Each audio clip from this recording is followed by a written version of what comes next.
What's going on, everybody? This is John J Gaming on the mic here, coming at you with a brand new episode of the Bluffton Tech Dynasty here on EA College Football 25.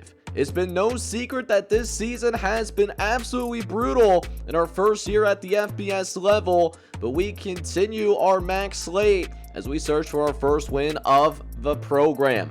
We're taking on Kent State in this one, and hopefully with us being at home, that could help us out tremendously here, as Kent State is a little bit better than us on paper, but we do have that home field advantage. So if we're gonna win this game, if we're gonna win at least one game, it's gotta be at least this one, man. We gotta figure out a way to win this game. We gotta figure out how to rise up as a team on both sides of the ball, and we're hoping that Taj Cole can lead the way for us, and he's been listed as the impact player for tonight's matchup. So let's go ahead and dive into it. I hope you guys are excited for this episode. I certainly am. And with that being said, if you're excited about this video like I am, make sure you go ahead, smack that like button, hit that subscribe button as well. If you do have to be brand new to the channel as well, let's go ahead and dive into the Tech Center to see if we can get our first win of not only the season, but the history of our program as well.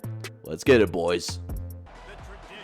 Alright, boys, so let's go ahead and get things officially kicked off as we're going to break out some of our alternate jerseys coming through here with the all blues, as we're going to go ahead and kick things off, and we're officially underway. Not how we want to start it all, though, as this could go all the way. Can our kicker make a play? He does, thankfully. Oh, that is not how I want to start that one at all. And Kent State is going to immediately be set up with beautiful field position, already going to be inside the 30-yard line. So 1st and 10 coming here for the Kent State Golden Flashes, as Kelko Solomon is able to make the quick tackle there, but could set up a prime play action down as our fake is in the 2nd and short, but instead choosing to run it up the left-hand side, going backwards for a second, but even though Xavier Wilson is able to bring him down, they are able to pick up the first down, but we will make up for it on the very next play, as Nash Birte is able to come in screaming from his linebacker position there, as Nash Birte able to bring him down. I mean, look at what this true freshman does. Nobody touches him and is not seen until it's too late. So a big time play made there by Nash Birte, as it's now going to bring up a 3rd and 18. Let's just make sure that no one gets behind this now, as they'll throw over the middle. No, it's going to be thrown away at the very last second. That was Chase Freeman there. That was on the pressure, and we will go ahead and force the Golden Flashes to simply settle for a field goal to kick us up, and it's going to be good. So Kent State will take a 3-0 lead, but considering where they started, that's a win for our team, man. I'll definitely take that win for sure. Now we just got to make sure our offense does a little something here, and this is a great way to start. How about this run by Will Peoples? He gets things started with a 24-yard run. The fans absolutely excited. And we're going to go ahead and huddle it back up here once again, as we're looking to make an audible at the line of scrimmage, as DJ Armstrong doesn't love what he sees with the original look and just goes back to the ground. Nobody in that linebacker position, and we'll pick up an easy 8 yards there, as Keontae Tyson gets just his 7th carry of the season. Makes the most of that opportunity. So 2nd and short now coming up, as now DJ Armstrong's trying to scramble, did not want to take that check down, and Caden Beatty is able to bring down the quarterback. So a 5-yard loss there. That brings up 3rd and 7. Armstrong looking to drop back the pass, wants to throw to the left-hand side, and it's tipped away at the very last second. And Bluffton Tech is going to be forced to punt this ball away, as now the Golden Flashes will take back over after a drive that ends up stalling for just a field goal, to be honest with you. We'll see if the Golden Flashes, we'll see if our defense can do a little bit better than that. Have much more field position to work with this time around, as late in the first quarter, going to look over to the left-hand side, and it's nearly picked off Terrell Pace was able to get his hands on the ball there, but can't make a play on it ultimately. And instead, it's going to be a 2nd and 10 as we drop that interception. However, very next play, though, they try to run it up the left-hand side, and they're able to make a couple of nice broken tackles there. Galvin Garcia is able to move the sticks for the Golden Flashes. And just like that, they have a fresh set of downs to work with. Very next play as they're looking to set up the RPO. Nobody there over on the left-hand side as Porter Lindstrom was focused in on guarding that slant pattern that was coming deeper downfield. They certainly got us there on the RPO, and they continue to dot us up here in the secondary to begin this first quarter. So even though it comes to a quick end here for the first quarter of action, only down 3-0, we certainly have been dominated from a time of possession standpoint. So let's go and see if we can play a little bit better here in the second quarter, and it starts off with trying to get this offense off the field. 3rd and 7, and they're going to throw it over to the left-hand side. Xavier Wilson again, able to make the tackle. It's very close to a first down, though. I'm actually surprised that they are going to bring their field goal unit out here for this attempt, and is able to lace it just by that left upright. So Kent State once again will get yet another field goal, but our team is certainly still in it. We're not done yet, as we'll go ahead and jump into a little bit later here in the second quarter as our next offensive possession ends up going 3 and out, and this is trouble. Their quarterback is down the sideline, and Porter Lindstrom gets a little bit of help, but Yatowski is going to make this a goal line situation as the Golden Flashes look to find the end zone for the first time today. Yatowski is going to just settle for yet another field goal. So they do all of that work to try and find the end zone. And once again, our defense is able to clutch up there. The field goal attempt's going to be good. And while this kicker is getting a nice little workout in, the defense is holding strong. They are bending at times, absolutely, but they're not breaking by any means. We just need this offense to do something, and hopefully that could be the spark that we are looking for as Scooter Page is able to pick up the first down there. Throw was a little bit late, but thankfully it doesn't hurt us as Scooter Page is able to get us to, looks like about the 45-yard line, as we'll try to throw again over the right-hand side. Wanted Scotty McCwaller, but McCwaller could not hang on to it. And instead, it's going to be a 3rd and 10.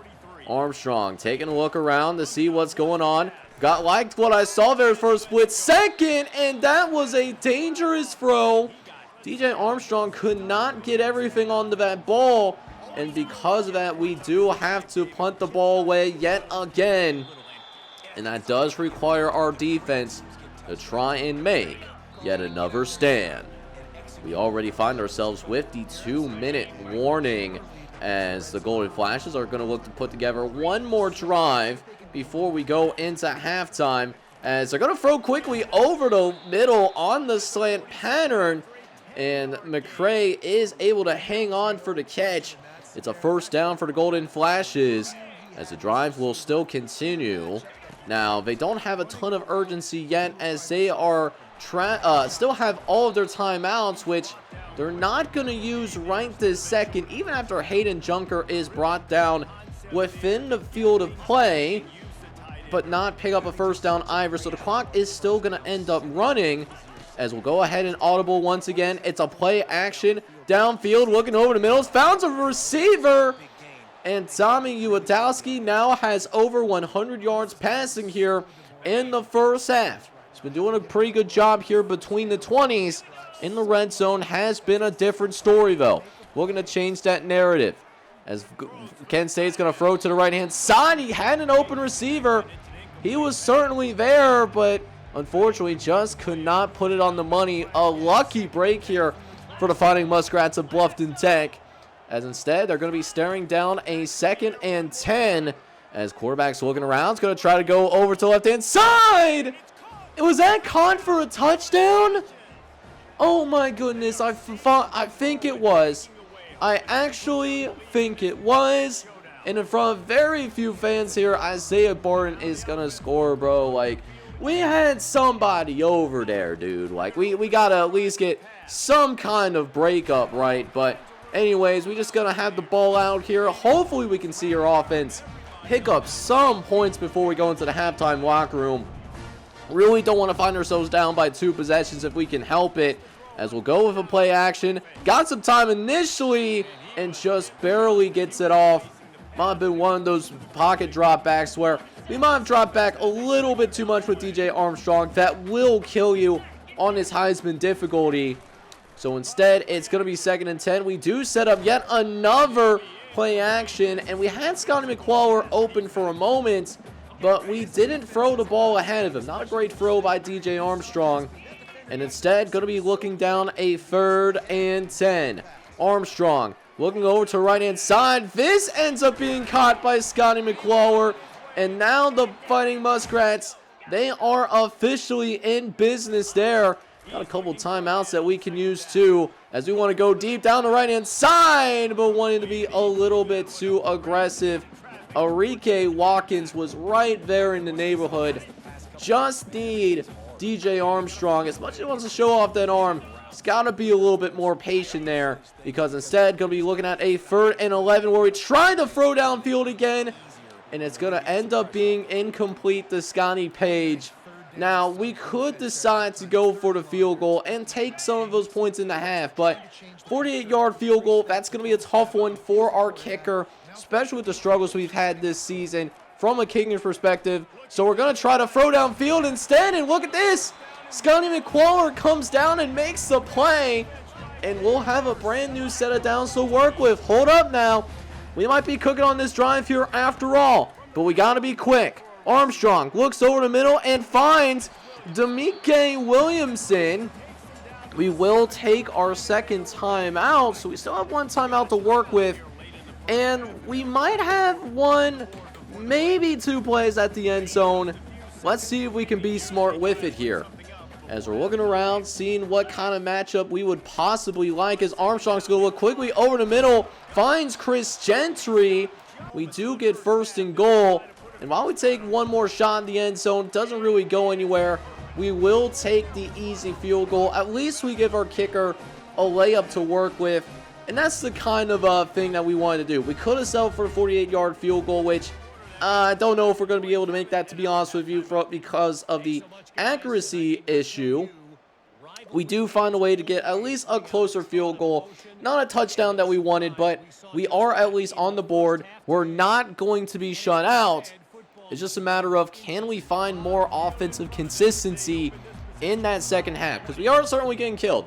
We are certainly getting killed in the 1st half from a time of possession standpoint. Let's see if we can put together not only more points, but let's try and put together a more methodical drive here, starting with this one right in front of our eyes. We did have 1 first down already on this drive. Let's see if we can get another, as DJ Armstrong's going to drop back. He's got a little bit of time to work with, but wanted to throw over the middle of the field. Felt like that there might have been some illegal contact down the field, but the refs will keep that penalty flag in the back pocket. And instead, we'll be working at a 2nd and 10, where we'll hand it off to Will Peoples, who gets a nice little juke move, able to sidestep it over there. And we pick up a gain of 7.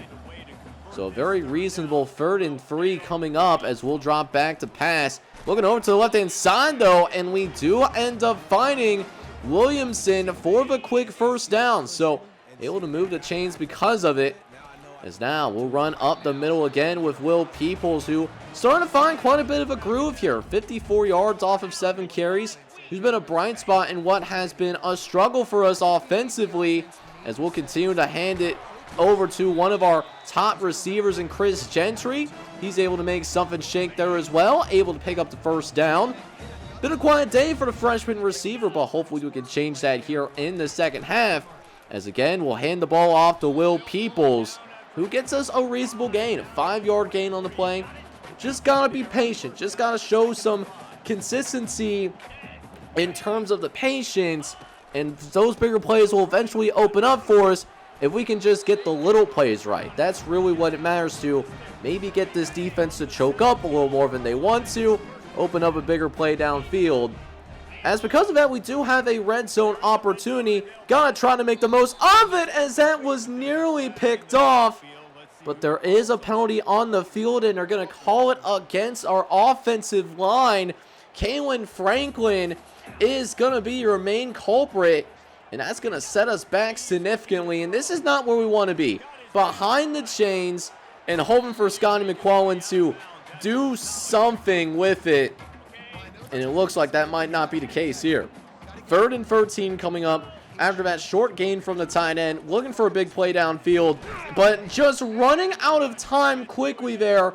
Wanted B over the middle. That would have at least been a first down, maybe a touchdown, but can't get it out there soon enough. And so we try to settle for a field goal, and this is exactly why I try to center our kicks as much as we can, because you already know that was quite egregious to look at. Kent State would go on to go 3 and out for the next possession, but it's just a darn shame what happened to us on that last drive. Really took up nearly the entire quarter to drive down the length of the field, and for the fact that we don't come away with any points is a little bit disappointing, as we do take a quick look at that top 25. Definitely has some interesting things in there. Don't have any MAC teams in the top 25, which shouldn't surprise anybody whatsoever, as we'll now go with a 3rd and short. Armstrong wanting to take a shot downfield, wanting the one-on-one, and Foreman cannot make a play on it. So trying to be a little bit aggressive there on the 3rd and short. Doesn't work. And now we're looking at a 4th and 1. We're down by 13 at this point in the game, so we want to try and go for it here and see if we can do anything here offensively. But first, DJ Armstrong is going to make adjustments at the line of scrimmage, seeing if someone can get open here, as there is no time for DJ Armstrong to do anything there. He gets absolutely crushed, and that means we do have to give the ball back over to this Golden Flashes team. Now, again, our defense should be pretty well rested, as they've hardly had to play any snaps in that 3rd quarter, which is how I want it to be. You know, listen, we don't have the same talent as any of these other teams in our conference, even. Like, we have the worst overall in the MAC, so I'm not surprised that we are struggling to win games. But at the same token, you know, if we're going to find a way to win a game and be able to stay in the MAC in year number 1, we're going to have to figure out, you know, plays like that where we're trying to, you know, win that time of possession. But if we win the time of possession, we still have to come away with, like, something, right? Like, we can't have empty possessions like that in the future. Thankfully, our defense is continuing to play reasonably well. So even though we have just been down horrendous on offense, we are going to at least give ourselves a chance to maybe make a comeback. But we got to try and pick up the first down, trying to desperately pick up the sticks, like, over the middle of the field, and it just doesn't work for us at all. So we get the ball back to Kent State, and they're basically starting in the red zone, which, again, puts our defense in a really difficult spot, as, man, Nash Birdsey, you know, I had a beat on it for a split moment, but, you know, definitely hit a pretty good hole between when I officially passed it off to the safety there, and that is going to eventually turn into a touchdown for the Golden Flashes. It's been a disappointing day here for Bluffton Tech once again, as Luke Foria, the senior receiver, will score.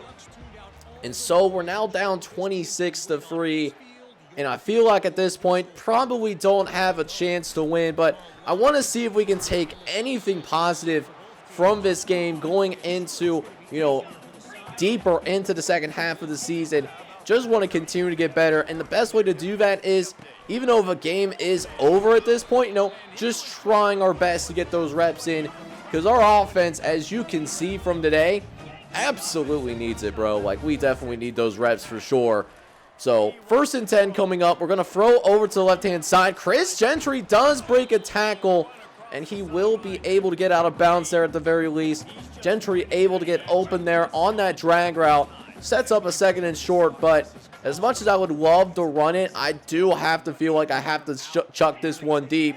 And we might have a chance to do, though. They're playing very close to the line of scrimmage, facing some pressure, and we don't win. We do not win off the line of scrimmage, which is tough to see. Kai Muhammad able to get the deflection, but clock does at least stop at a 3rd and 1. We just got to see if we can do anything with this first down conversion. Now, thought we would go ahead and run it there, but I leave. Oh, how does that go in? Okay, so we had triangle wide open, but we went for the harder throw, and we somehow still got it anyways. I'm not complaining, but we made it harder on ourselves, and really what we should have in all realness, DJ Armstrong is going to fumble the ball. Bro, you cannot be serious right now. We are cooking on this drive again, and that's really been the theme of this day. You know, we've had a few possessions to where we actually did good work on these drives. It's just we don't finish, whether it is a miscue with a penalty, a miscue with, you know, like putting the ball on the ground, drop passes like that, where K. Muhammad is able to get yet another deflection. But, I mean, let's be real, man. Foreman, like, you got to come down with a big fella. Like, I'm just being real with you right now. So instead, it's going to be 2nd and 10. We set up a play action here as we throw to the right-hand side. Find the tight end, Scotty McQuarrie. McQuarrie is able to get us across to 50. But in what could be our final offensive drive of the game, we're trying to see if we could do anything here on this final drive. Listen, we know we're not going to win, but I just want to take something positive out of this particular game. Just something that, you know, we could build off of for future weeks. As Armstrong's going to try to scramble again. He does. And this time actually learns how to slide down. Good for Armstrong there. Learning what the situation is and then moving forward after that. I could have somebody open here with square, but it looks like it might be pretty well covered at first. Go on the opposite side. And I should have gone the other way. I really should have gone the other way because I saw what square was right before I finished, you know, like actually completing the throw. If he would have went to square there, that would have been a touchdown. But instead, going to be 2nd and 10, and we just forced it. We forced it there. Bad read by DJ Armstrong. Armstrong does at least not give up on the play, so I do applaud him for that. And I think that fat lady, if she wasn't already warming up her vocals, she's certainly singing now. And that's going to complete a frustrating day for your Fighting Muskrats. We drop another one to Kent State, and it wasn't even particularly close. 26-3 your final score, and we continue to search for answers. So another game where I thought we could have been more competitive, but we get not blown out, but, you know, we definitely were dominated in this game. 26-3 being your final score, and it makes me ask the question, we got to change some things up offensively, just in terms of like how we approach things offensively. I want to run the ball, and I think when we did have the chance to run the ball, we were somewhat successful. The problem is when we're trying to pass, that's a completely different story. We were not able to really pass the ball very effectively at all, and we're just having a hard time just getting together like any sort of consistency on the offensive side of the ball. May need to change things up in terms of tempo. Now, this game is not all on DJ Armstrong because, listen, you know, there was some drops in this game. There was absolutely some drops for 195, 0 touchdowns, and 1 interception. It is always a rough pill to take a look at. Will Peoples did have a nice game, though. 6 carries, 68 yards. When we can get him the ball with game script, he can be really effective for us. The problem is, once again, we are conduced into throwing the ball a little bit more, and that's just not how we want to do things long term. For the receivers, though, Scott McQuarrie had a bright day today. 5 catches for 71 yards, so really love that we were able to have that kind of performance, but nothing else to really see here. For the blocking, I mean, blocking was slightly better. I think we are starting to realize how much time we have, and we are making quicker decisions. And then defensively, listen, defensively in this game, listen, it's not the defense's problem that we're losing these games. If you give up, you know, 20 to 25 points in a college football game, you have a chance to win. The problems are all on the offensive side of the ball. Xavier Wilson does lead the team in tackles alongside Chase Freeman. We did have 1 sack from Nash Birthday, but other than that, we really genuinely did not do anything special. Got to get back to the drawing board. We got to figure out how to get some consistency offensively, because what we're doing right now just simply isn't working at all. Well, at least we could say that this game was not all bad, as we were able to secure the verbal commitment of Bryce Henning, who is from Warren, Ohio. And then we also get 3-star wide receiver Ray Ellington out of Cincinnati. So we do have those positive things going in our direction. In terms of other recruiting battles that we have going on the peripherals, as you see that we do get to level up once again, so we do get the chance to have the opportunity to try and improve our coaching staff further.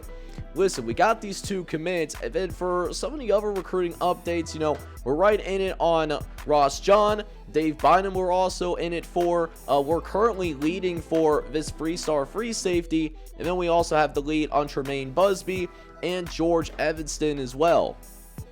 But for now, I do have a chance to try and add on to recruiter, which I think at this point, like, the best thing that we can do is try to put ourselves in the best spot possible to try and recruit.